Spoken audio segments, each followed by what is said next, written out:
Hello everyone, so welcome back to Parcham classes. तो चलिए बच्चे कंटिन्यू करते हैं हमारी सीरीज को।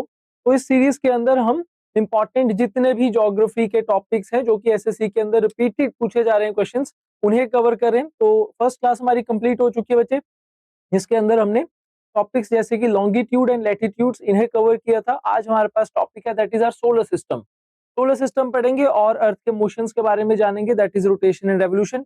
तो कुछ हमारे पास टॉपिक्स रहने वाले हैं, क्वेश्चंस रहने वाले हैं, जिनका हम आंसर जो है वो आज की क्लास के अंदर फाइंड आउट करेंगे। ठीक है, तो जैसे कि सबसे नियरेस्ट प्लेनेट जो है वो मरकरी है, लेकिन मरकरी हॉटेस्ट नहीं है। सिमिलरली सबसे ब्राइटेस्ट प्लेनेट कौन सा है, सबसे लार्जेस्ट प्लेनेट कौन सा है, सबसे ज्यादा डेंसिटी कौन से प्लेनेट की है। तो इन सभी क्वेश्चंस का आंसर जो है हम आज फाइंड आउट करेंगे। कौन सा प्लेनेट है जिसके पास सबसे ज्यादा सैटेलाइट्स हैं, कौन सा प्लेनेट है जिसके पास सबसे कम या फिर बोल सकते हैं कि बिल्कुल भी सैटेलाइट्स नहीं है। ठीक है, गोल्डीलॉक्स जोन क्या होते हैं, तो ये सब छोटे छोटे से पॉइंट्स आज की क्लास के अंदर हम कवर करेंगे। रीजन, इनसे रिलेटेड क्वेश्चन बार बार पूछे जाते हैं। ठीक है, चलिए तो स्टार्ट करते हैं बच्चे आज का हमारा चैप्टर क्लास। और स्टार्ट करने से पहले एक छोटी सी इन्फॉर्मेशन आप सभी के लिए। तो बच्चे SSC and railway mega combo batch 2026-27 available है, जहाँ पर आपको बच्चे लाइफ टाइम वैलिडिटी के साथ ये कोर्स मिलने वाला है। तो अगर आप एसएससी और रेलवे दोनों की प्रेपरेशन कर रहे हैं तो आपके लिए बच्चे कॉम्बो कोर्स जो है वो अवेलेबल है, जिसके अंदर आपको लाइव क्लासेस मिलेंगे, अनलिमिटेड लाइव क्लासेस आप जो है बच्चे वो ज्वाइन कर सकते हैं। कंप्लीट आपका सिलेबस जो है वो कवर किया जाएगा। देन सिमिलरली बच्चे all in one state PSC, तो अगर आप स्टेट पीएससी एग्जाम्स की प्रेपरेशन करें और एक ही कोर्स के साथ मल्टीपल स्टेट पीएससी की जो है प्रेपरेशन करना चाहते हैं, तो आपके लिए बच्चे ध्यान रखना इंपॉर्टेंट न्यूज ये है कि 18th ऑफ द मे से नया जो है हमारे पास मॉड्यूल स्टार्ट होने वाला है। तो 18th of the may date है जो आप याद रखेंगे, जहां पर आप इससे पहले पहले जो है वो एनरोलमेंट करवा सकते हैं अगर आप स्टेट पीएससी एग्जाम की प्रेपरेशन कर रहे हैं। ठीक है, तो ये रहे हमारे पास टॉपिक जो हम कवर करने वाले हैं। तो बच्चे लैटिट्यूड एंड लॉन्गिट्यूड हम कवर कर चुके हैं, solar system and earth motion जैसे कि रोटेशन रेवोल्यूशन, ये आज का हमारा टॉपिक रहने वाला है। तो नेक्स्ट क्लास हमारी जो होगी that is related to the atmosphere layers and insolation से रिलेटेड। देन हम बच्चे वर्ल्ड क्लाइमेट जोन्स को पढ़ेंगे, लैंडफॉर्म्स के बारे में पढ़ेंगे, हिमालयस करेंगे कंप्लीट। ठीक है, then peninsular plateaus of India जैसे कि डेक्कन में हमारे पास सेंट्रल हाईलैंड्स हैं, और इन्हें पढ़ेंगे ट्रिक्स के साथ। देन इंडियन मानसून आपकी क्लास रहने वाली है, रिवर्स ऑफ इंडिया, जिसके अंदर हम बच्चे इंडस, गंगा और ब्रह्मपुत्र रिवर कवर करेंगे, क्योंकि सबसे ज्यादा क्वेश्चंस इनकी ट्रिब्यूटरी से आपसे पूछे जा रहे हैं। देन सॉइल्स ऑफ इंडिया, कौन कौन सी सॉइल्स हैं, कौन सी स्टेट के अंदर आपको मिलेंगी, उनकी कैरेक्टरिस्टिक्स क्या होंगी। और देन हमारे पास इंडियन लेक्स एंड वाटरफॉल, और सबसे लास्ट में हम पढ़ेंगे अबाउट द पॉपुलेशन डेंसिटी और सेंसस 2011। जब तक हमारे पास नया सेंसस नहीं आ रहा तब तक पुराने सेंसस से क्वेश्चंस बनते जाएंगे। तो जल्दी जल्दी जो है बच्चे एग्जाम क्लियर करते हैं, नया सेंसस आ जाएगा, बहुत ज्यादा जो है डेटा अलग से होगा जो आपको याद रखना पड़ेगा। ठीक है, तो चलिए स्टार्ट करते हैं आज का हमारा चैप्टर। और हम कवर क्या करने वाले हैं, तो आज हम कवर करने वाले हैं हमारे सोलर सिस्टम। आज हम पढ़ेंगे हमारे प्लैनेट्स के बारे में। ठीक है, एक एक करके सभी प्लैनेट्स के बारे में पढ़ेंगे। और ना एक क्वेश्चन सभी के माइंड में रहता है कि सर प्लूटो कभी ना कभी एक प्लेनेट हुआ करता था, सुना होगा नाम प्लूटो, कि सर प्लूटो यहाँ पर नेपच्यून के बाद एक प्लेनेट हुआ करता था, प्लूटो अब नहीं है। तो ऐसा क्या हो गया कि सर वो प्लेनेट ही नहीं है, प्लेनेट क्यों नहीं है वो। तो बच्चे उसे हमने प्लेनेट की कैटेगरी से निकालकर ड्वार्फ प्लेनेट की कैटेगरी में डाल दिया। रीजन क्या है इसके पीछे, तो रीजन होगा क्योंकि हमारे पास एक डेफिनेशन है, उस डेफिनेशन के अंदर हमने कुछ क्राइटेरिया सेट किए हैं। अगर उन क्राइटेरियाज को मीट नहीं कर रहा कोई भी प्लेनेट, तो वो प्लेनेट की कैटेगरी के अंदर नहीं होगा। और वही क्राइटेरियाज जो है वो प्लूटो की तरफ से मीट नहीं किए गए थे, तो इसी वजह से उसे जो बच्चे क्या किया गया, अलग कैटेगरी के अंदर, ड्वार्फ कैटेगरी के अंदर, जो ड्वार्फ प्लेनेट है उनकी कैटेगरी के अंदर रखा गया। ठीक है, चलिए तो स्टार्ट करते हैं चैप्टर। हमारे पास सोलर सिस्टम, और हमारे सोलर सिस्टम के अंदर क्या है, ये देखिए, ये हमारे पास है सन। ठीक है, दिख रहा है पूरी स्क्रीन के ऊपर ये सन है। अब सन से अगर कंपेयर करने जाएंगे ना, तो सबसे लार्जेस्ट प्लेनेट कौन सा है, तो सर सबसे लार्जेस्ट प्लेनेट है जुपिटर। ये देखो, ये है जुपिटर, ये पूरी स्क्रीन है सन, और इतना सा पार्ट है जुपिटर। अर्थ दिख रहा है कहीं पर, अगर आप कंपेयर करेंगे सन और अर्थ को, तो अर्थ आपको दिखेगा, ये देखिए इतना सा छोटू से हमें, ये हमसे भी छोटा सा कोई प्लेनेट है तो हमसे भी आधे साइज के ऊपर है मार्स, उससे भी छोटा कोई प्लेनेट है तो वीनस और मरकरी। अभी मैं आपको ये सभी ऑर्डर के अंदर बताने वाला हूँ। ठीक है, तो ये सिर्फ मैंने इमेज शो की है, आपको एक थोड़ा सा क्लैरिटी हो जाए कि एक्चुअल में हमारा प्लेनेट कितना बड़ा है और सन कितना बड़ा है, और बाकी प्लेनेट जो है वो हमसे कितने बड़े हैं। ठीक है, देख लो जुपिटर कितना बड़ा है, चलिए एक एक करके इन्हें जरा कवर करते हैं। तो पहले प्लैनेट्स होते क्या हैं? प्लैनेट्स क्या होते हैं? तो प्लैनेट्स की ना एक डेफिनेशन है बच्चे हमारे पास, और ये प्लूटो प्लैनेट क्यों नहीं है, तो इस डेफिनेशन से समझने की कोशिश करते हैं। तो the planet is defined by the international astronomical union, IAU. It is a celestial body that orbits a star, typically the sun. एक स्टार होगा, स्टार के अराउंड जो है प्लेनेट ऐसे रोटेट करेगा, ऑर्बिट, ठीक है, रिवॉल्व कर रहे हैं। अब सन के अराउंड जो है प्लूटो भी ऐसे घूम रहा था। To be classified as a planet, a celestial body must meet the following criteria. तीन क्राइटेरिया है, तीनों क्राइटेरिया समझते हैं। सबसे पहला criteria, it must orbit the sun, sun के अराउंड घूमना चाहिए, तभी उसे प्लेनेट बोला जाएगा। Then second, it must have sufficient mass of self gravity to overcome the rigid body forces so that it assumes a nearly round shape, ठीक है। तो इसका खुद का इतना मास तो होना चाहिए कि उसके पास जो है बच्चे खुद की ग्रेविटी हो, ठीक है, और थोड़ा सा जो उसका अगर हम शेप देखेंगे तो राउंड शेप के अंदर होनी चाहिए। Third, it must have clear its neighbouring region of planet सिमल, दैट मीन्स वो अपने अराउंड जो भी उसके अराउंड एरिया है उसे क्लियर किया होना चाहिए, उसकी ऑर्बिट क्लियर होनी चाहिए, इतनी ग्रेविटी हो कि कोई भी छोटी छोटी चीजें हैं तो उन्हें अट्रैक्ट कर ले अपनी तरफ, ठीक है, ऑर्बिट क्लियर रखनी अपनी। तो it must have clear its neighbourhood region of planet सिमल, meaning it must have been but must be gravitationally dominant in its own orbit, having swept up or otherwise removed the most of the other objects in the path of the orbit. तो suppose कीजिए कि ये हमारे पास सन है और इस सन के around अगर आप घूम रहे हो तो आपकी ऑर्बिट क्लियर होनी चाहिए। अब प्लूटो ने यहीं पर गड़बड़ कर दी। प्लूटो की जो बच्चे ऑर्बिट थी ना, तो प्लूटो की ऑर्बिट क्लियर नहीं थी, पहली चीज, क्योंकि प्लूटो का साइज छोटा था, प्लूटो की इतनी ज्यादा ग्रेविटी नहीं थी और उसकी वजह से उसकी ऑर्बिट क्लियर नहीं थी, तो थर्ड क्राइटेरिया प्लूटो कभी भी फुलफिल नहीं कर पाया। तो इसी वजह से हमने क्या किया, उसे ड्वार्फ प्लेनेट की कैटेगरी के अंदर डाल दिया, ठीक है। तो पहले कभी प्लेनेट हुआ करता था, बाद में जब हमने डेफिनेशन सेट की तो वो क्राइटेरिया मीट नहीं कर पाया, तो अब वो प्लेनेट नहीं है। तो लास्ट प्लेनेट जो हमारे पास मिलेगा आपको, दैट इज नेपच्यून, ठीक है। तो इधर आप देखेंगे तो लास्ट प्लेनेट हमारे पास जो है दैट इज नेपच्यून। नाउ आगे बढ़ते हैं। प्लेनेट्स की जब मैं बात कर रहा हूँ तो हमारे पास कितने प्लेनेट्स है, टोटल 8 प्लेनेट्स। 8 प्लेनेट्स को बच्चे हम क्या करने वाले हैं, दो पार्ट का, दो हमारी कैटेगरीज है उनके अंदर डिवाइड कर देते हैं। तो ये हमारे पास प्लेनेट आ जाएंगे आगे वाले, ठीक है, जो सन के पास में है, तो मैं इन्हें बोल देता हूँ इनर प्लैनेट्स। देन ये जो लास्ट 4 है हमारे पास, तो ये बन जाते हैं बच्चे आउटर प्लैनेट, ठीक है। इनर प्लैनेट जो है इन्हें बच्चे आप टेरेस्ट्रियल प्लैनेट्स के नेम से भी जानेंगे। ये जो प्लैनेट्स हैं ये इनका सरफेस जो है वो हार्ड है, ठीक है। ऑन दी अदर हैंड हमारे पास ये जो 4 प्लैनेट्स जुपिटर, सैटर्न, यूरेनस और नेपच्यून है, तो ये बच्चे गैसियस हैं, गैसियस इन नेचर है, तो इसी वजह से मैं इन्हें जोवियन प्लैनेट्स भी बोलता हूँ, ठीक है। ये जोवियन प्लैनेट्स हैं, ये टेरेस्ट्रियल प्लैनेट्स हैं। ये इनर प्लैनेट्स की कैटेगरी में आ जाएंगे, आउटर प्लैनेट्स की कैटेगरी के अंदर आ जाएंगे। तो इनर प्लैनेट्स कौन-कौन से हमारे पास, सबसे पहले मरकरी, देन वीनस, फिर अर्थ और फिर Mars. These are smaller, denser, word क्या याद रखना, ये डेंसर है, डेंसर मतलब इनकी डेंसिटी ज्यादा होगी, आगे जाकर मैं डेंसिटी बताने वाला हूँ। Rocky in the composition, surface कैसा रॉकी है। They are compose mainly of the silicate material and metals. Outer planets जैसे कि जुपिटर, सैटर्न, यूरेनस और नेपच्यून, ये थोड़े से साइज में बड़े हैं। They are composed of gases, तो गैसियस प्लैनेट है, जोवियन प्लैनेट है, and they are known as the gas giants और आइस जाइंट्स, ठीक है। तो स्टार्टिंग में 4 हमारे पास इनर प्लैनेट्स, बाद में 4 हमारे पास जो है वो आउटर प्लैनेट्स।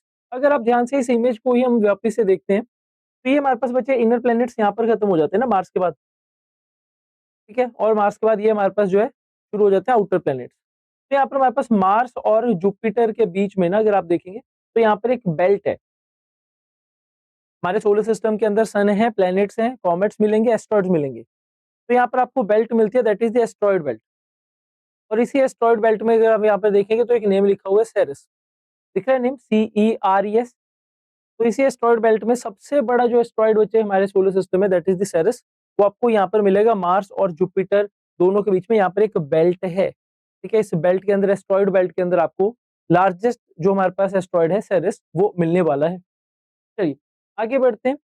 अब वर्ड आ गया हमारे पास astronomical union. Now what do you mean by the astronomical union, astronomical sorry unit, AU, 1 AU इसके इक्विवेलेंट होता है। तो देखिए अगर बच्चे हम 1 एस्ट्रोनॉमिकल यूनिट की बात करेंगे तो that is the distance between the earth and the sun. On an average 149-150 million kilometre जो बच्चे इसका एक डिस्टेंस रहता है। तो हम स्पेस के अंदर अगर हमने डिस्टेंस को मेजर करना है तो हम 1 एस्ट्रोनॉमिकल यूनियन के हिसाब से मेजर करते हैं। अब बोलेंगे कि सर थोड़ा-सा ऊपर से गए, फिर से समझाइए। ये हमारे पास है सन। अब सन के अराउंड बच्चे अर्थ जो है वो ऐसे इलिप्टिकल ऑर्डर के अंदर रिवॉल्व करता है।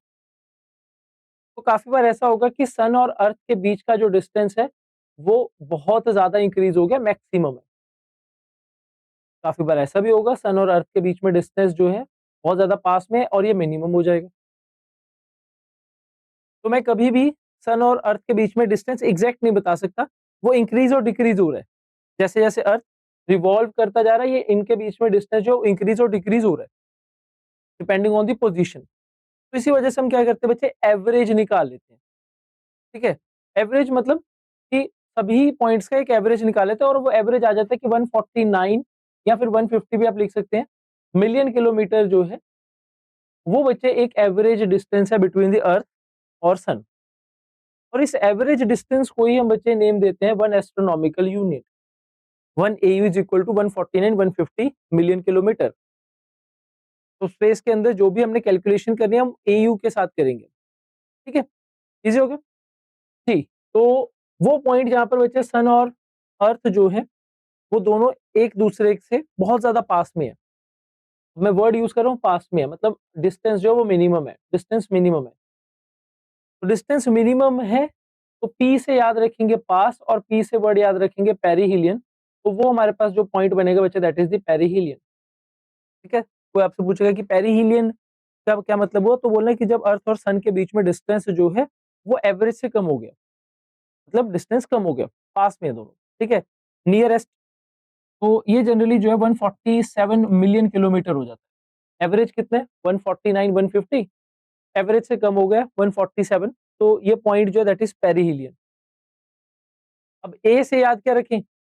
तो ए का मतलब है जब सन और अर्थ के बीच में डिस्टेंस जो है वो मैक्सिमम है। एवरेज डिस्टेंस कितना था? 150 149, जब बच्चे डिस्टेंस 149 150 से 152 मिलियन किलोमीटर्स हो गया। सन और अर्थ दोनों एक दूसरे से अवे अवे हो गए, दूर हो गए, ठीक है? ए से याद रखते हैं अवे, और ए से पॉइंट याद रखेंगे एपिहिलियन, ठीक है? तो एपिहिलियन ये पॉइंट है हमारे पास, पेरिहिलियन ये पॉइंट है। एपिहिलियन जब सन और अर्थ के बीच में डिस्टेंस जो है वो मैक्सिमम है, पेरिहिलियन जब सन और अर्थ के बीच में डिस्टेंस जो है वो मिनिमम है। पेरिहिलियन में 147 मिलियन किलोमीटर और 152 बन जाएगा एपिहिलियन के दौरान। चलिए आगे चलते हैं। सोलर सिस्टम की जब हम बात कर रहे हैं तो सोलर सिस्टम के अंदर हमारे पास बचे प्लैनेट्स देखने को मिलेंगे। टोटल 8 प्लैनेट्स हैं। हमें उन प्लैनेट्स के पास बचे मून भी होंगे, खुद के सैटेलाइट्स होंगे, टोटल 226 अराउंड मून है, ठीक है? Then millions of the smaller bodies जैसे कि एस्टेरॉइड्स आपको मिल जाएंगे, कॉमेट्स देखने को मिलेंगे। इनके अलावा huge quantity of dust, grains and gases हमें हमारे सोलर सिस्टम में देखने को मिलती है। ये जो प्लैनेट्स हैं ये कौन से स्टार के अराउंड जो है बच्चे रोटेट रिवॉल्व करते हैं? तो सन जो है that is the central star of our solar system.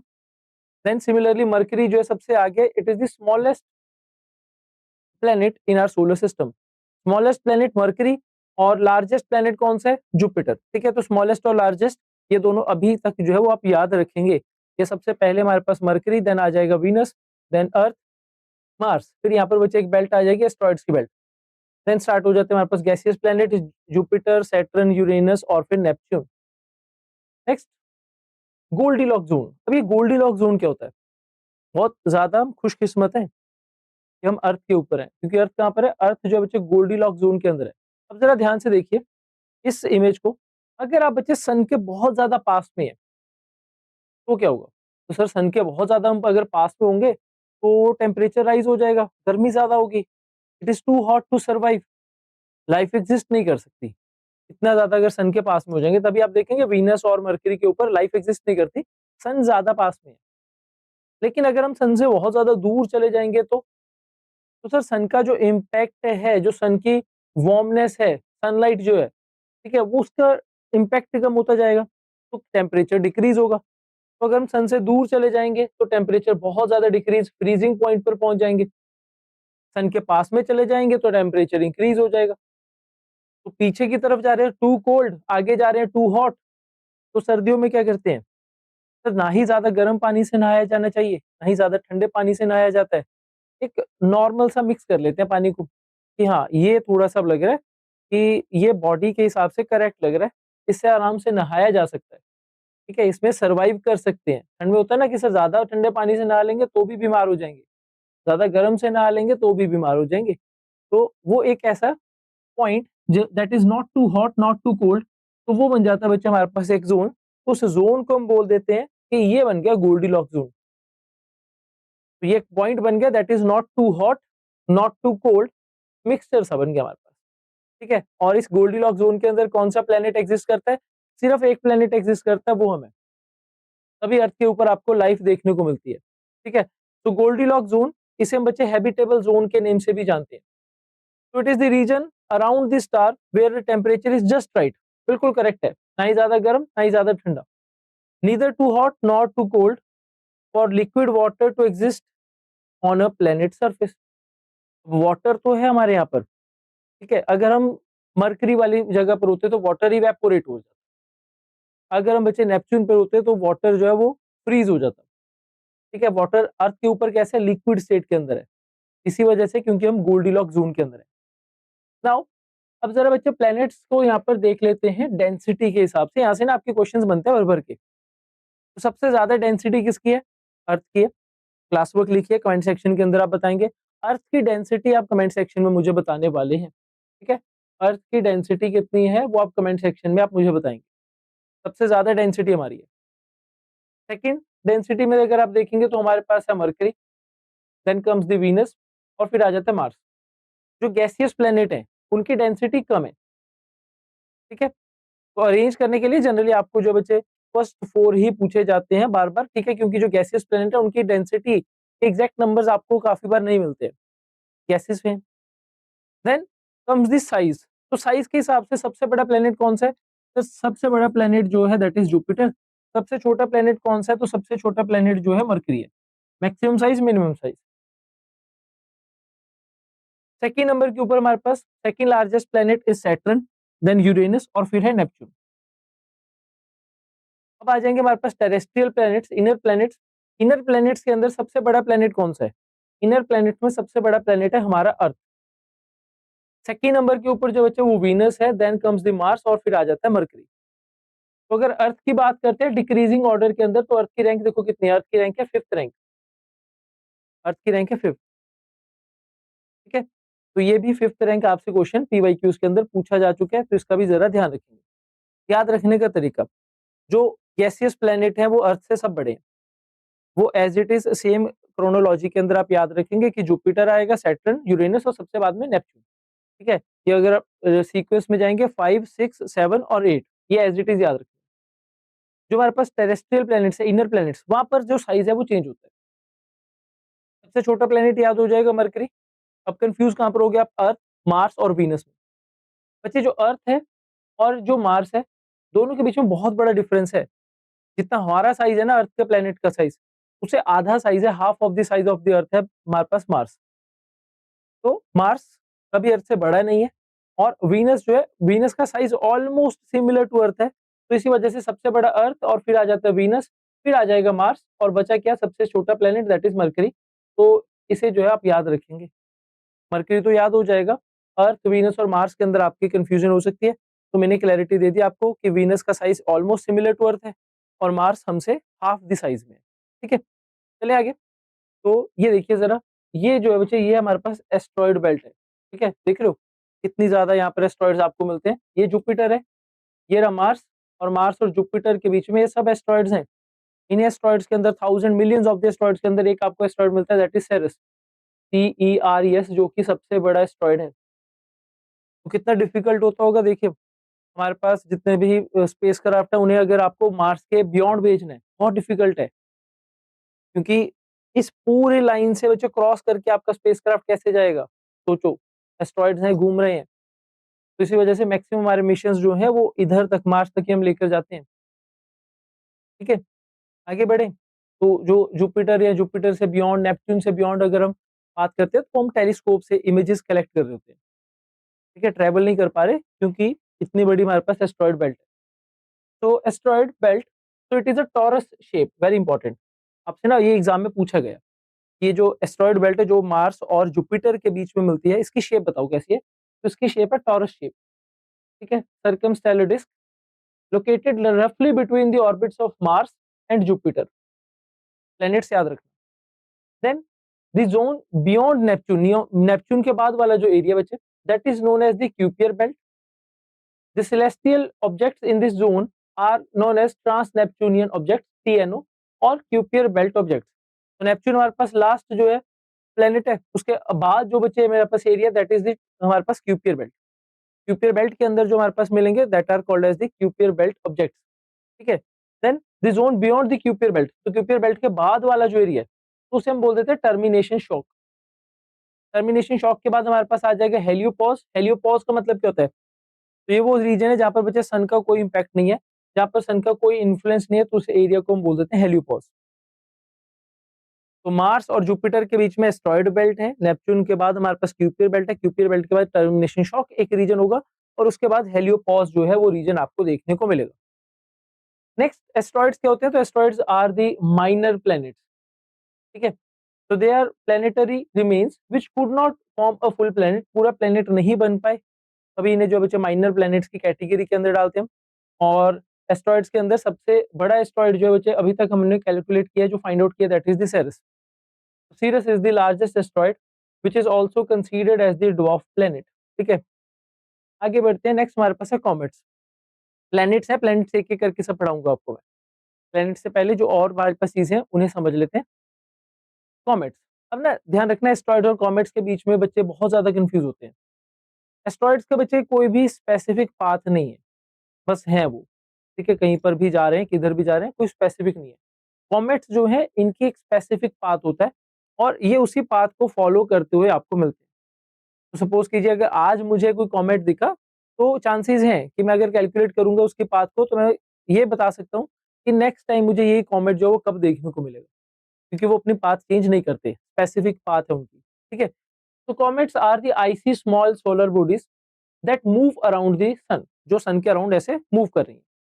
When it passes close to the sun, जब कॉमेट सन के बिल्कुल पास से ऐसे क्रॉस करते हैं, ठीक है, तो क्या होता है देखिए, it heats up and begins to out gas, तो गैसेस जो है वो आउटपुट हो रही है, displacing a visible atmosphere and sometimes with a tail. तो जैसे सन के पास से जा रहा है हमारे पास एक कॉमेट, तो गैसेस आउटपुट हो रही है, तो आपको एक टेल जो है बच्चे वो विजिबल देखने को मिलती है। एक्चुअल में क्या, एक स्मॉल आईसी जो है बॉडी है, सन के पास से जा रहा है, टेम्परेचर इंक्रीज हो रहा है, तो इसकी एक टेल जो है बच्चे वो आपको देखने को मिलती है, डस्ट टेल जिसे हम बोल देते हैं। तो the tail is composed of the molten gases away from the sun, generally जो है वो पॉइंट करती है। एग्जाम्पल हमारे पास है, यस बच्चे, Helios comet is the example. तो ये बच्चे, ये जो कॉमेट है ये आफ्टर एवरी 76 ईयर्स हमें देखने को मिलता है। लास्ट टाइम हेलियस कॉमेट जो बच्चे हमें 1986 के अंदर देखने को मिला था, अब 1986 से जो है वो 76 ईयर्स कैलकुलेट कर लेंगे, तो उस ईयर के अंदर आपको वापस से हेलियस कॉमेट जो है वो देखने को मिलेगा, ठीक है। आगे बढ़े बच्चे, आगे बढ़ने से पहले SSC railway mega combo batch 2026-27 life time validity के साथ आपके पास अवेलेबल है। अगर आप एसएससी और रेलवे की प्रिपरेशन करना चाहते हैं, कंप्लीट अपना सिलेबस कवर करना चाहते हैं, ठीक है, तो आपका 6 मंथ का बच्चे प्रोग्राम रहता है, लाइव क्लासेस हैं, अनलिमिटेड लाइव क्लासेस आपको प्रोवाइड की जाएंगी, और इस कोर्स के अंदर आप अपने आप को एनरोल कर सकते हैं। नाउ अब एक एक करके हम क्या करने वाले हैं बच्चे, सभी जो हमारे प्लैनेट्स हैं उनकी डिस्कशन करने वाले हैं। जितने भी आपके पॉइंट्स बनते हैं ना प्लैनेट से, उन सबको हम यहाँ पर कवर करेंगे। नाउ सबसे पहले हमारे पास प्लैनेट है मरकरी। तो Mercury is the closest planet to the sun, sun के सबसे बाद में क्या आएगा, Mercury, okay. It is named after the Roman messenger god, ठीक है, जिनका नेम था मरकरी। वो क्वेश्चन पूछा जा सकता है, जी हाँ बिल्कुल, रोमन मैसेंजर गॉड है जिनके नेम के ऊपर ये प्लैनेट का नेम रखा गया है। स्मॉलेस्ट प्लैनेट है, after the Pluto was reclassified as the dwarf planet. Pluto को ड्वार्फ प्लैनेट क्यों बनाया, क्लियर हम कर चुके हैं। It is closest to sun but not the hottest, अब ऐसा क्यों? मरकरी जो है बच्चे सबसे सन के पास में है, तो हीट सबसे ज्यादा मिलनी चाहिए थी, बट ये हॉटेस्ट नहीं है, क्यों ऐसा? वीनस जो है हमारे पास, Venus is the hottest planet, Mercury नहीं है, क्योंकि मरकरी के पास खुद का एटमॉस्फेयर नहीं है, ठीक है। अगर आपसे क्वेश्चन पूछा जाएगा मरकरी के पास एटमॉस्फेयर है, तो आप आंसर करेंगे नो, मरकरी के पास अपना एटमॉस्फेयर नहीं है। तो एटमॉस्फेयर ना होने की वजह से डे टाइम पीरियड के अंदर ना मरकरी के ऊपर टेम्परेचर बहुत ज्यादा राइज करता है, नाइट में टेम्परेचर फॉल कर जाता है। तो ये वेरिएशन ज्यादा देखने को मिलती है। डे टाइम पीरियड में टेम्परेचर काफी ज्यादा इंक्रीज करेगा, नाइट में डिक्रीज करेगा। क्यों? क्योंकि एटमॉस्फेयर ही नहीं है, तो वो जितनी भी हीट है, हीट को ट्रैप नहीं कर पाए। वीनस के पास क्या है? वीनस के पास एटमॉस्फेयर है। उस एटमॉस्फेयर के अंदर वो हीट ट्रैप हो जाती है, हीट ट्रैप होती रहती है और वो हॉटेस्ट प्लेनेट बन गया।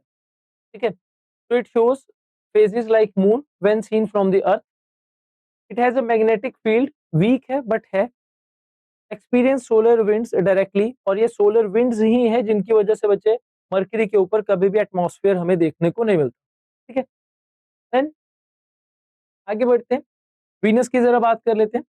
तो it doesn't have a magnetic field of its own because of its slow rotational speed. और इसके ऊपर जरा स्टार लगा लो। इधर देखो मैंने क्या बोला, मरकरी के पास मैग्नेटिक फील्ड है, कम है, वीक है, लेकिन है। लेकिन जब मैं बात करता हूँ वीनस की, तो वीनस के पास बच्चे कोई भी मैग्नेटिक फील्ड नहीं है। रीजन क्योंकि उसकी रोटेशनल स्पीड बहुत ज्यादा स्लो है।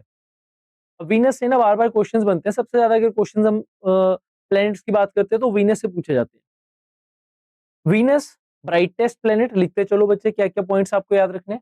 वीनस जो है बच्चे, that is the brightest planet. Venus जो है बच्चे, that is the hottest planet. Venus ही है जिसे बच्चे हम अर्थ का ट्विन प्लैनेट भी बोलते हैं। अब ट्विन प्लैनेट क्यों बोलते हैं? क्योंकि सेम साइज और शेप है और कुछ नहीं है। ठीक है, साइज और शेप सेम होने की वजह से, ऑलमोस्ट सिमिलर होने की वजह से हम इसे ट्विन प्लैनेट ऑफ अर्थ बोलते हैं। ठीक है, देन वीनस जो बच्चे वो ब्राइटेस्ट भी है, हॉटेस्ट भी है, ट्विन प्लैनेट भी है। इसी को आप बच्चे मॉर्निंग और इवनिंग स्टार के रूप में भी देखते हैं। इसी में हम मॉर्निंग और इवनिंग स्टार में, जो आपको इवनिंग स्टार हम बोलते हैं, तो वो वीनस को ही बोलते हैं। तो एक्चुअल में क्या होता है कि वीनस के एटमॉस्फेयर के अंदर हाई अल्बीडो इफेक्ट है। हाई अल्बीडो का मतलब जो भी रेज आ रही है उन्हें रिफ्लेक्ट बैक किया जा रहा है। रिफ्लेक्ट बैक करने की वजह से बच्चे सबसे ब्राइटेस्ट प्लेनेट बन जाता है। तो thus it appears bright when seen from the earth. और इसी को बच्चे हम इवनिंग और मॉर्निंग स्टार के रूप में जानते हैं। देन वीनस की अगर हम बात करेंगे तो Venus is the brightest planet. ये हो गया हमारे पास। ट्विन सिस्टर ऑफ अर्थ भी है। ट्विन सिस्टर क्यों है बच्चे? ट्विन सिस्टर है due to the same shape and size. Same shape और साइज है अर्थ जैसा ही वीनस का, तो इसी वजह से हम उसे ट्विन सिस्टर और ट्विन प्लेनेट ऑफ अर्थ भी बोलते हैं। देन हमारी तरफ से बच्चे एक स्पेसक्राफ्ट सेंड किया गया था, नेम है मैगलन स्पेसक्राफ्ट। स्टार लगाते चलेंगे। तो वो वीनस के ऊपर सेंड किया गया था for the surface mapping. Twin planet क्यों बोलते हैं? Because of the same shape and same size. ठीक है, एटमॉस्फेयर है वीनस के पास, यस। मरकरी के पास था जी नहीं। तो वीनस के एटमॉस्फेयर में आपको क्या मिलेगा? तो वीनस का एटमॉस्फेयर जो बच्चे, इसमें आपको ऑलमोस्ट 90 टू 95% जो है वो कार्बन डाइऑक्साइड और सल्फ्यूरिक एसिड के क्लाउड्स देखने को मिलते हैं। तो ये जो आपको येलोइश सा कलर देखने को मिल रहा है ना यहाँ पर वीनस का, तो ये एक्चुअल में सल्फ्यूरिक एसिड के क्लाउड है, जिनकी वजह से येलोइश सा कलर हमें देखने को मिल रहा है। कार्बन डाइऑक्साइड है, तो कार्बन डाइऑक्साइड एक ग्रीन हाउस गैस है, तो ये तो बच्चे जितने भी एनर्जी होगी उसे ट्रैप करने वाली है। इसी वजह से, इस कार्बन डाइऑक्साइड की वजह से और सल्फ्यूरिक एसिड की वजह से, in the atmosphere Venus is the hottest planet. ठीक है, आगे बढ़े। हम सबका फेवरेट आ जाएगा कौन? अर्थ। तो अर्थ, तो अर्थ का अगर हम बच्चे बात करते हैं डिस्टेंस फ्रॉम द सन, तो एवरेज जो हमारे पास है दैट इज 149 मिलियन किलोमीटर। काफी बार ये एवरेज से हम कम भी हो जाता है हमारा डिस्टेंस फ्रॉम दी सन, 147 के अराउंड भी हो जाएगा, तो उस पॉइंट को बोल देते हैं पेरीहिलियन। ठीक है, तो perihelion is the closest to the sun. ये 149 जो एवरेज है बच्चे, एवरेज से ज्यादा भी हो जाता है, 152 मिलियन किलोमीटर, तो वो पॉइंट हो जाएगी that is the farthest from the sun. A से याद रखेंगे एपीहिलियन। ठीक है, अब यहीं पर ना और भी वर्ड्स आ जाते हैं जो बच्चे बहुत ज्यादा कंफ्यूज हो जाते हैं कि सर आपने एपीलियन पेरीलियन बता दिया, अब ये एपोजी पेरीजी क्या है? पहले तो एपीलियन पेरीहिलियन याद रखेंगे, ये बन जाते हैं बच्चे हमारे पास किससे रिलेटेड? ये हमारे पास है रिलेटेड टू द सन और अर्थ। ठीक है, ये हमारे पास है अर्थ और ये रहा हमारे पास सन। ठीक है, यहाँ पर हमारे पास जो है अभी एपोजी पेरीजी वाला है। ओके, ये पेरीहिलियन आ गया इधर, और इधर हमारे पास एपीहिलियन। ठीक है, अब ये वर्ड आ गया हमारे पास एपोजी और पेरीजी, तो ये किससे रिलेटेड है? अब ध्यान रखना, अर्थ और अगर मैं सन की बात करूंगा तो आप हमेशा वर्ड याद रखेंगे एपीहिलियन, एपीहिलियन और पेरीहिलियन। और जब भी बच्चे हम बात करेंगे अर्थ और मून की, तो आप वर्ड याद रखेंगे एपोजी और पेरिजी। ई से अगेन पास, ए से अगेन अवे, जब अर्थ और मून के बीच का डिस्टेंस जो है वो शॉर्टेस्ट होगा, मिनिमम होगा, ठीक है, तो उसे हम बोल देंगे पेरिजी। अगर ये हमारे पास अर्थ है, अर्थ के अराउंड मून भी तो ऐसे रोटेट कर रहा है, तो काफी बार मून हमसे काफी ज्यादा अवे होगा और काफी बार मून हमसे बहुत ज्यादा पास में होगा। तो डिस्टेंस मिनिमम हो गया तो पेरिजी, डिस्टेंस मैक्सिमम हो गया तो एपोजी। ठीक है, आगे इसके बारे में और डिस्कशन करेंगे भी। नेक्स्ट, मून की अगर हम बात करते हैं तो moon is the only natural satellite of the अर्थ। अब जब मैं नेचुरल सैटेलाइट की बात कर रहा हूँ, इससे पहले मैंने मरकरी, वीनस, उनकी सैटेलाइट्स की बात नहीं की, क्योंकि दो ही ऐसे प्लैनेट्स हैं जिनके पास सैटेलाइट्स ही नहीं है, और वो फर्स्ट टू प्लैनेट्स हैं बच्चे। ठीक है, फर्स्ट टू प्लैनेट्स कौन से? हमारे पास मरकरी और वीनस, कोई सैटेलाइट नहीं है। अर्थ के पास एक है, मार्स के पास दो हैं, और फिर आगे चलेंगे जुपिटर, सैटर्न, उनकी सैटेलाइट्स और इंपॉर्टेंट सैटेलाइट्स याद रखिएगा। तो moon is the only natural satellite of earth. Average distance देखिए अर्थ और मून के बीच में, that is around 3,84,000 kilometres. Moon के पास कोई खुद का एटमॉस्फेयर नहीं है, मून के ऊपर पानी भी नहीं है, बट उस यहाँ पर आपको जो है बच्चे आइस देखने को मिलती है, that is found at the poles of the moon. अगर हम मून और अर्थ की ग्रेविटी कंपेयर करते हैं तो अर्थ की 1/6 ग्रेविटी जो है वो आपको मिलती है कहाँ पर? मून के ऊपर। ठीक है, जितनी अर्थ की ग्रेविटी है उसे 1/6 से डिवाइड कर 6 से डिवाइड कर दीजिए। Then light reflects the sunlight and doesn't have its own light. तो जो हमें मून दिख रहा है वो कैसे दिख रहा है? क्योंकि जो सन से रेज आ रही है वो रिफ्लेक्ट होकर हमारी तरफ आ रही है। ठीक है, तो मून की खुद की कोई भी लाइट नहीं है, वो सन की लाइट को ही क्या कर रहा है? रिफ्लेक्ट कर रहा है। फिर आगे हमारे पास बच्चे पेरिजी, एपोजी। ठीक है, तो ये देखिए मून जब बिल्कुल पास में है अर्थ के, तो इस पॉइंट को बोलेंगे पेरिजी। जब मून और अर्थ के बीच में डिस्टेंस मैक्सिमम हो गया तो ये बन गया हमारे पास एपोजी। तो पेरिजी is the closest point in the moons orbit, apogee जो है that is the farthest point in the moons orbit. आगे बढ़ते हैं। नेक्स्ट, मून कितने टाइम पीरियड में रोटेट करता है? रोटेट, ऐसे रोटेट, घूमना जिसे हम बोलते हैं। तो मून करता है बच्चे rotate on its axis in 27.3 days. ठीक है, और रिवॉल्व कितने टाइम में कर रहा है अर्थ के अराउंड? तो revolve around the earth in 27.3 days. तो इसी वजह से अगर आप देखेंगे हमें हमेशा मून की एक ही साइड देखने को मिलती है। जो मून है, तो जैसे जैसे मून रोटेट कर रहा है तो हमें सिर्फ एक ही साइड जो है बच्चे वो देखने को मिलती है हर बार। ऐसा नहीं है कि पूरा मून हमें देखने को मिल रहा है, नो, एक फेज है मून का, बस यही फेज हमें देखने को मिलता है। जब मैं मून की बात करता हूँ ना, तो मून के ऊपर डार्क पैचेस हैं, ऐसे डार्क पैचेस से आपको देखने को मिलते हैं। तो बच्चे इन्हें हम जनरली वर्ड यूज करते हैं मैरियास। ठीक है, मैरिया बोलते हैं इसे। और जो मून के ऊपर ब्राइट एरियाज आपको देखने को मिलते हैं जहाँ से लाइट रिफ्लेक्ट हो रही है और आपको दिख रही होती है, तो उसे हम हाईलैंड्स बोलते हैं। अब जो हाईलैंड्स हैं, ऐसे सपोज कीजिए वहां से लाइट ऑटोमेटिकली रिफ्लेक्ट हो रही है। जो थोड़े से डार्क एरियाज हैं तो वो डिप्रेशंस हैं। उन डिप्रेशंस को जनरली हम क्या बोल देते हैं? उन डिप्रेशंस को मैरिया बोलते हैं। नेक्स्ट हमारे पास बच्चे प्लेनेट आ गया, और प्लेनेट है हमारे पास मार्स। ठीक है, मार्स जिसे कि हम रेड प्लेनेट के रूप से भी जानते हैं। एक ही नेम है रेड प्लेनेट। क्यों बोलते हैं इसे रेड प्लेनेट? इमेज देखो साथ में मैं लेकर आया हूँ, रेड प्लेनेट। तो रेड प्लेनेट क्यों बोलते हैं? क्योंकि मार्स के ऊपर हमें मिलता है आयरन ऑक्साइड। क्लास वर्क लिखिए जरा कमेंट सेक्शन के अंदर, आप मुझे बताएंगे मार्स के ऊपर नासा की तरफ से रिसेंटली एक मिशन सेंड किया हुआ है। ठीक है, जो कि मार्स का जो भी सरफेस है, सरफेस के ऊपर प्रॉपर तरीके से वहां पर जो बच्चे वो साइंटिफिक रिसर्च की जा रही है। तो नासा के मिशन का मुझे नेम बताएंगे। ठीक है, इंडिया ने भी सेंड किया था, लेकिन इंडिया ने कभी भी मार्स के ऊपर लैंडिंग नहीं की। हमने मार्स के around Chandrayaan mission, sorry not Chandrayaan, हमारे पास जो चंद्रयान नहीं, कौन सा नेम है बताना मुझे। ठीक है, तो हमने मार्स के ऊपर भेजा था, मूवी भी तो बनी है उसके ऊपर, मंगलयान, नॉट चंद्रयान। चंद्रयान तो मून के अराउंड है, मंगलयान। ठीक है, तो मंगलयान सेंड किया था। वो हमारे पास क्या थी? वो सिर्फ एक सैटेलाइट थी जो कि मार्स के अराउंड ऐसे रोटेट करेगी और वहां से इमेजेस जो है वो कैप्चर करेंगे, और उसकी हम स्टडी कर रहे थे। ठीक है, लेकिन नासा ने क्या किया? यूएस ने वहां पर लैंडिंग किया। तो वो लैंडिंग वाले मिशन का मुझे नेम आप बताएंगे। तो द टॉलेस्ट माउंटेन जो कि हमें बच्चे मिलते हैं present in the terrestrial planets, सभी 4 जो स्टार्टिंग वाले प्लैनेट्स हैं उन पे जो टॉलेस्ट माउंटेन है दैट इज ओलंपस मून, जो आपको मार्स के ऊपर मिलेगा। ठीक है, नाम याद रखेंगे, ओलंपस मून टॉलेस्ट माउंटेन है। देन मार्स के पास 2 खुद अपने जो है बच्चे सैटेलाइट्स हैं, नेचुरल सैटेलाइट्स, या फिर आप मून बोल सकते हैं, दोनों के नेम याद रखेंगे, फोबोस और दीमोस। रोटेशन, पीरियड ऑफ रोटेशन तो 1.03 डेज। और रेवोल्यूशन कंप्लीट करने में 1.88 ईयर्स लग जाते हैं अराउंड दी सन। तो ये कुछ इस तरीके का आपको जो बच्चे हमें देखने को मिलता है मार्स। देख रहे हो कैसे मार्स का ये रॉकी सा सरफेस है, तो यहाँ पर एक्चुअल में नासा ने मिशन सेंड किया हुआ है। नेक्स्ट आगे बढ़ते हैं। नेक्स्ट हमारे पास है बच्चे लार्जेस्ट प्लेनेट, और लार्जेस्ट प्लेनेट है कौन सा, जुपिटर।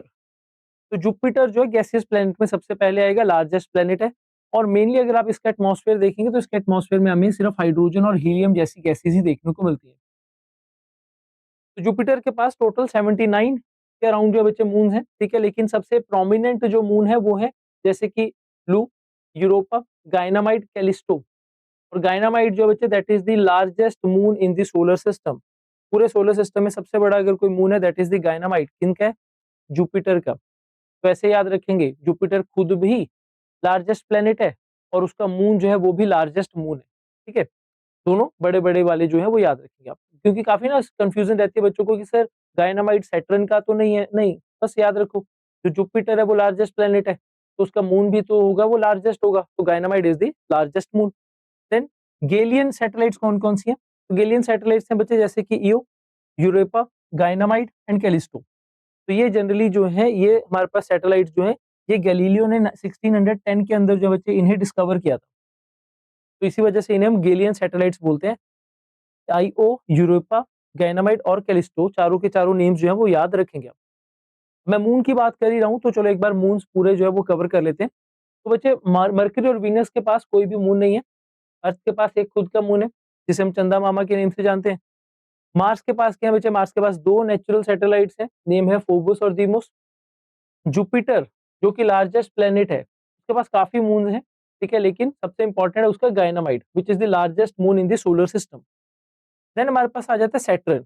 सैटर्न के पास है सबसे ज्यादा number of highest confirmed moons currently. सबसे ज्यादा मून किसके पास है, सैटर्न के पास है, नंबर्स इंक्रीज डिक्रीज होते हैं। देन नेपच्यून, तो नेपच्यून के पास एक बच्चे खुद का हमारे पास जो है सैटेलाइट है या फिर आप बोल सकते हैं मून है जिसका नेम है Titan, that revolves in the opposite direction, ठीक है। तो ये फैक्ट है, याद रखेंगे कि कौन सी सैटेलाइट है, नेपच्यून की कौन सी सैटेलाइट है जो कि अपोजिट डायरेक्शन में जो है वो रोटेट करती है। तो हमारे पास सैटेलाइट का नेम है, नेपच्यून का मून है टाइटन जो अपोजिट डायरेक्शन में रिवॉल्व करती है, ठीक है। तो इसे हम रेट्रोग्रेड मोशन के नेम से भी जानते हैं, अपोजिट डायरेक्शन के अंदर अगर कोई भी प्लेनेट रिवॉल्व करता है।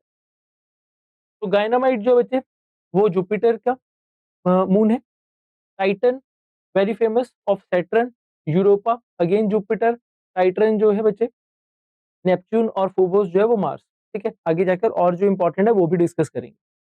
चलिए आगे बढ़ते हैं। नेक्स्ट हमारे पास जो है दैट इज सैटर्न। तो सैटर्न, सैटर्न के अराउंड ना ये आपको रिंग्स देखने को मिलती है, रिंग्स।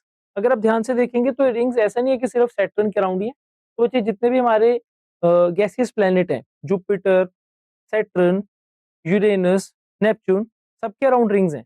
बस बात ये है कि हमारे पास जो सैटर्न वाली है ये सैटर्न वाली थोड़ी सी ज्यादा क्लियर दिखती है आपको, ठीक है। तो सैटर्न के अराउंड रिंग्स हैं बट बाकी जो हमारे पास गैसेस प्लैनेट है उनके अराउंड भी रिंग्स हैं, वो क्लियरली दिखते नहीं है। तो Saturn it is the second largest planet after the Jupiter.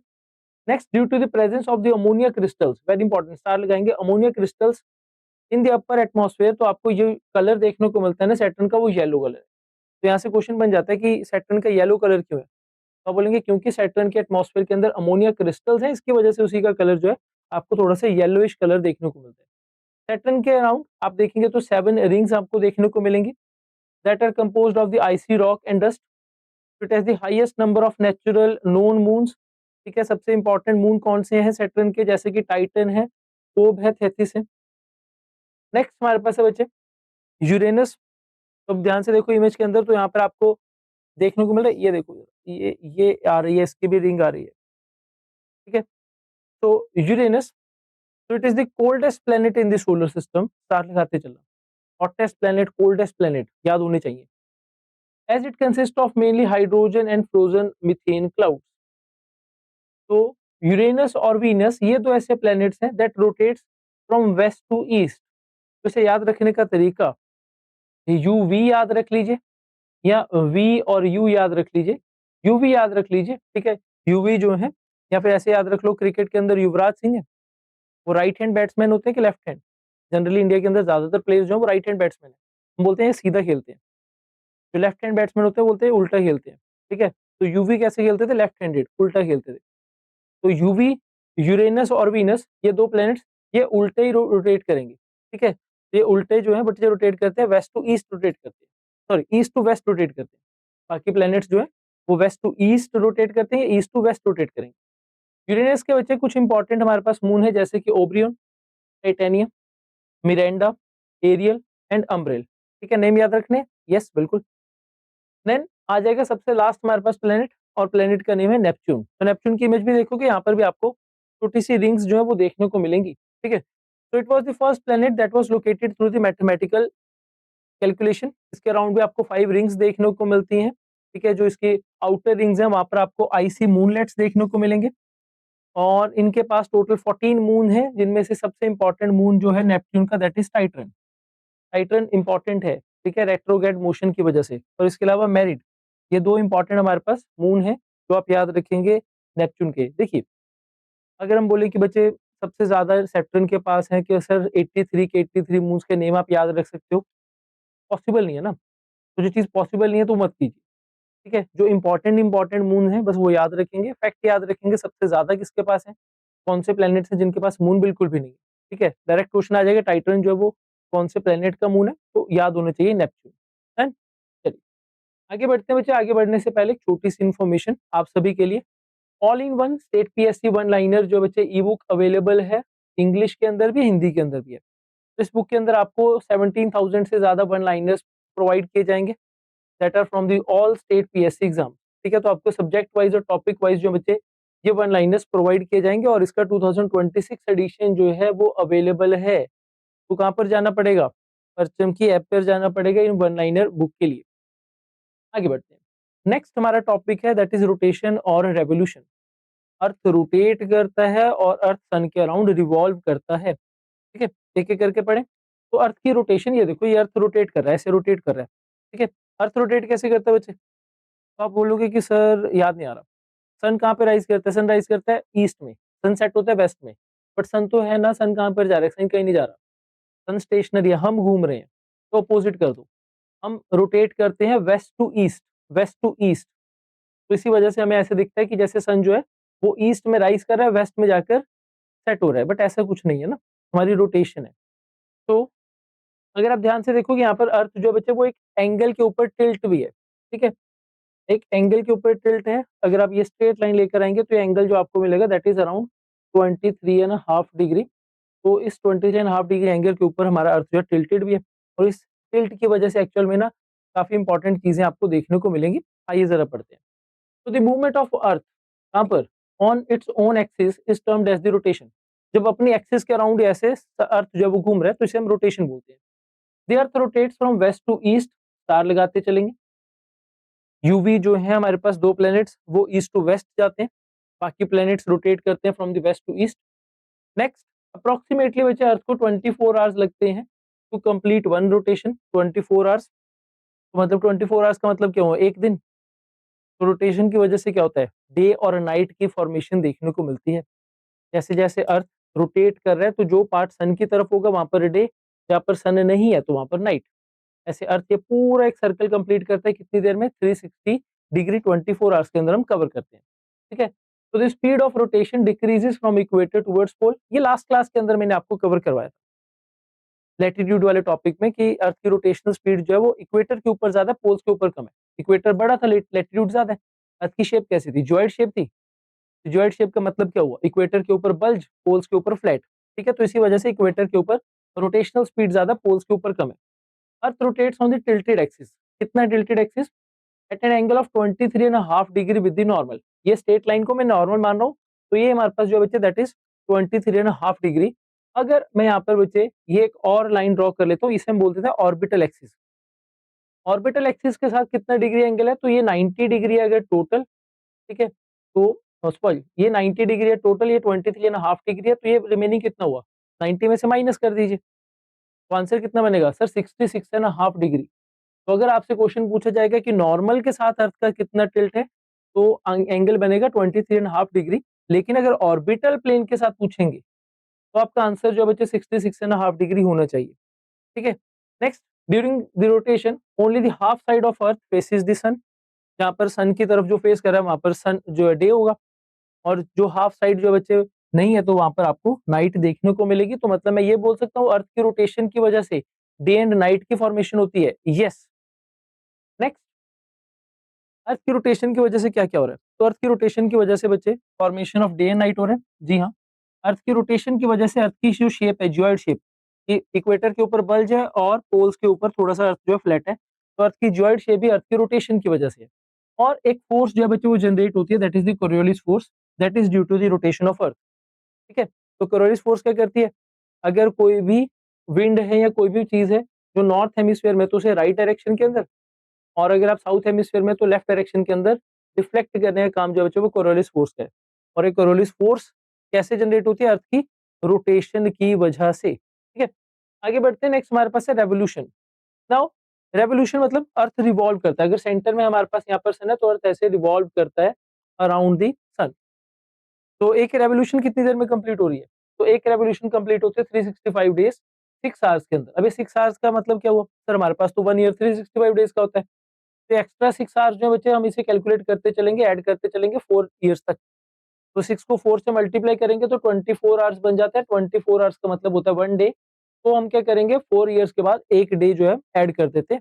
ठीक है, तो 4 इयर्स के बाद हमारे पास 365 डेज नहीं होंगे, 366 डेज होते हैं। वो एक एक्स्ट्रा डे जो है वो लीप ईयर वाले में कैलकुलेट करते हैं, फेब में ऐड हो जाएगा। तो अर्थ बचे 365 डेज 6 आवर्स लेगा to complete 1 revolution. This extra 6 hours are added up to be considered as the 1 day after the 4 revolutions. और इसी 1 डे को बच्चे जो हम ऐड कर देते हैं तो वो बन जाता है leap year which occurs after every 4 years. ठीक है, next, when earth is closest to the sun it is termed as the perihelion. जब सबसे दूर होंगे तो वो बन जाएगा हमारे पास एपिहिलियन। अब डेट याद रखनी है, डेट याद रखनी है आपने। जब सन और अर्थ के बीच में डिस्टेंस मिनिमम है, पेरिहिलियन है, तो थर्ड ऑफ द जैन का टाइम होगा। ठीक है, अगर आप इस इमेज के अंदर देखेंगे तो थर्ड ऑफ दी हमारे पास जैन, तो इधर हम होंगे बच्चे, तो यहाँ पर इस पॉइंट के ऊपर सन और अर्थ के बीच में डिस्टेंस जो वो मिनिमम है। Then during 4th of the July aphelion, मतलब सन और अर्थ के बीच में डिस्टेंस जो वो मैक्सिमम होने वाला है 152 मिलियन किलोमीटर्स। तो 4th of the July again important, तो यहाँ पर आपको मिल जाएगा इस पॉइंट के ऊपर जब हम होंगे तब अर्थ और सन के बीच में डिस्टेंस जो है वो मैक्सिमम है, यहाँ पर होंगे तो मिनिमम है। ठीक है, डेट्स याद रखना, डेट्स पूछी गई हैं आपसे, एपिहिलियन की डेट भी पूछी गई है, पेरिहिलियन की डेट भी पूछी गई है। तो इधर देखिए जरा, तो वो कह रहा है अर्थ की रोटेशन की वजह से डे एंड नाइट की फॉर्मेशन होती है। ठीक है, लेकिन अर्थ की रेवोल्यूशन की वजह से क्या हो रहा है? तो रेवोल्यूशन की वजह से बच्चे हमारे पास सीजनल चेंजेस देखने को मिलते हैं। ये जो आपके सीजन आते हैं, फॉर एग्जाम्पल हमारे पास जैसे कि ऑटम सीजन, स्प्रिंग सीजन। ठीक है, ये क्यों है? ये क्योंकि अर्थ रिवॉल्व कर रहा है अराउंड दी सन, रेवोल्यूशन की वजह से है। ठीक है, दो चीजें, एक तो रेवोल्यूशन और सेकंड जो हमारा अर्थ टिल्टेड है। इन टिल्ट और रेवोल्यूशन दोनों की वजह से आपको सीजनल चेंजेस देखने को मिलते हैं। अगर एग्जाम में वहां पर लिखा होगा कि रेवोल्यूशन की वजह से, ठीक है, या टिल्ट की वजह से या बोथ, तो आपका आंसर हमेशा बोथ होना चाहिए। बोथ रेवोल्यूशन और टिल्ट की वजह से अर्थ के ऊपर जो आपको सीजनल चेंजेस देखने को मिलते हैं। नेक्स्ट हमारे पास है मिड डे सन। तो the solar altitude is an angle of the sun related to the earth horizon. When the rays make an angle of 90 degree with the Earth's horizon, it is termed as the altitude of midday sun. याद आ रहा है कुछ last class के अंदर हमने पढ़ा था, equator के ऊपर जब सन होगा, सन इक्वेटर के ऊपर है तो मिड डे सन है, सीधा आपके सर के ऊपर है, no shadow day. Tropic of cancer के ऊपर भी आपको देखने को मिलेगा, ट्रॉपिक ऑफ कैप्रिकॉर्न के ऊपर भी। देन ट्रॉपिक ऑफ कैंसर से ऊपर कभी भी नहीं होगा, ट्रॉपिक ऑफ कैप्रिकॉर्न के नीचे लैटिट्यूड्स के ऊपर कभी भी आप ऐसी चीज जो है, ऐसा फिनोमिना नहीं देख पाएंगे। ठीक है, तो the sun is vertically overhead at the equator. जब सन इक्वेटर के ऊपर होगा, that is on the 21st of the March और 21st ऑफ द सितंबर। तो ये टाइम पीरियड जो बच्चे इसी को हम बोलते हैं इक्विनॉक्स।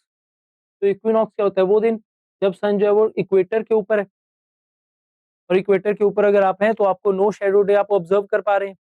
ये वो दिन होगा बच्चे when day is equal to night. याद कीजिए लास्ट क्लास के अंदर हमने उत्तरयान दक्षिणयान कंसेप्ट पढ़ा था। जब सन ऊपर की तरफ जा रहा है, नॉर्थ की तरफ, उत्तरयान नीचे की तरफ जा रहा है, दक्षिणयान। ठीक है, जून में हम पहुंच जाएंगे ट्रॉपिक ऑफ कैंसर के ऊपर, दिसंबर में पहुंच जाएंगे ट्रॉपिक ऑफ कैप्रिकॉर्न के ऊपर। इजी। चलिए अब जरा एक बार क्विकली जो है बच्चे, जो आज हमने टॉपिक कवर किया इनसे रिलेटेड जो है क्वेश्चंस कवर करते हैं, ठीक है। तो सबसे पहला क्वेश्चन आप मुझे आंसर करेंगे कमेंट सेक्शन के अंदर। तो which of the following order of planet is correct as per the distance increasing order from the earth? A, B, C और D. Which of the following order of planet is correct as per the distance increasing order of the earth? ठीक है, ये आपका class work रहने वाला है। आप मुझे बताएंगे कितने हमारे पास जो है क्वेश्चन आप करेक्ट कर पा रहे हैं, ठीक है। तो फर्स्ट हो जाएगा इसका answer A B C D. Next class के अंदर मैं बता दूंगा इनके आंसर्स। देन अब इसका आंसर किया जा सकता है सेकंड का। बताओ, which acid makes the atmosphere of Venus look like thick yellowish color, yellowish clouds? तो हमें वीनस के एटमॉस्फेयर के अंदर येलोइश क्लाउड्स देखने को मिलते हैं, तो कौन सा एसिड है? नाइट्रिक एसिड है, एसिडिक एसिड है, सल्फ्यूरिक एसिड है, या फिर हाइड्रोक्लोरिक एसिड है? पढ़ा था आज। नेक्स्ट, वन एस्ट्रोनॉमिकल यूनिट किससे रिलेटेड है? सब पीवाईक्यूज के अंदर पूछा गया है। डिस्टेंस, मीन डिस्टेंस बिटवीन किस, कौन सी दो बॉडीज के बीच में मीन डिस्टेंस जो बच्चे जिसे हम बोलेंगे एक वन एस्ट्रोनॉमिकल यूनिट है? याद करो। Next, in which direction does earth rotate? अगर देखो अर्थ रोटेट आएगा तो आंसर अलग है, अगर वीनस पूछेंगे तो अलग है, ठीक है। वीनस और यूरेनस का अलग से होगा। कौन सी डायरेक्शन के अंदर अर्थ रोटेट करता है? East to west, west to east, north to south, south to east. South to east कैसे करेंगे? साउथ टू ईस्ट छोड़ देना, ठीक है। ए बी सी और D. Next, which of the following is this following planet is the smallest? Mars, earth, Uranus, Neptune. देखो अर्थ से बड़ा यूरेनस है, अर्थ से बड़ा नेपच्यून है। अर्थ से छोटा है जो है वो मार्स है, तो सबसे छोटा प्लेनेट तो अपने आप ही बन गया ना। ये मत बोलना कि सर आपने तो ये करवाया नहीं था। तो हमें बस ऑर्डर याद रखना था। अर्थ जो है वो बड़ा है, मार्स हमसे आधे साइज का ही है। देन हमारे पास बचे एक छोटी सी और इंफॉर्मेशन। तो SSC general awareness batch 2026 available है आपके लिए। रेलवे कॉम्प्रिहेंसिव बैच 2026, अगर आप एसएससी के लिए एग्जाम की प्रिपरेशन करें तो अलग से बैच, रेलवे के लिए अलग से बैच है।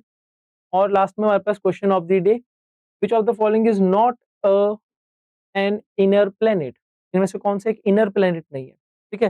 तो काफी ज्यादा आपको जो है होमवर्क दिया गया, कमेंट सेक्शन के अंदर आप इन्हें आंसर करने वाले हैं। जो मैंने क्लास के अंदर क्वेश्चंस पूछे उनका आंसर भी आप करेंगे और इनका भी आप आंसर जो है बच्चे करने वाले हैं, ठीक है। चलिए, तो फिर मिलते हैं नेक्स्ट क्लास में, और आगे हमारे जो टॉपिक्स है बच्चे एसएससी से रिलेटेड जहाँ पे ज्यादातर क्वेश्चंस पूछे जाते हैं उनको कवर करेंगे। डन। चलिए, तो मिलते हैं फिर नेक्स्ट क्लास में, तब तक के लिए थैंक यू वेरी मच।